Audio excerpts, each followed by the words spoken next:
It is interesting you mentioned that, because I've had a lot of millennial and ex-Democratic consultants say to me over the last couple of years, oh, all Gen Z cares about is trans. All Gen Z cares about is climate change. All Gen Z cares about is gun control.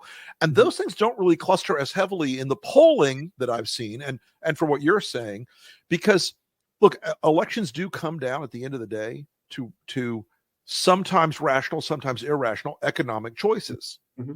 And I think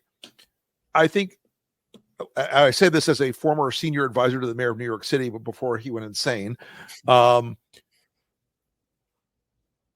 If he approaches this as an affordability question and as a service question to people in the city, he could be a successful mayor. If it's 30,000 foot pie in the sky, workers' paradise stuff, and it doesn't address affordability and the economic crisis in a real way, then it's a tougher job. Because I'm going to tell you, 99% of that job is people calling and saying, there's a street light out here. There's a gas main that broke there. There's a the road is collapsed in this area. All that stuff, all that mechanical stuff that people see in their quality of life. If they are not getting those things addressed, and you're not doing the affordability thing, I think could be quicksand for him. But look, I'm what we have now ain't working. Mm-hmm.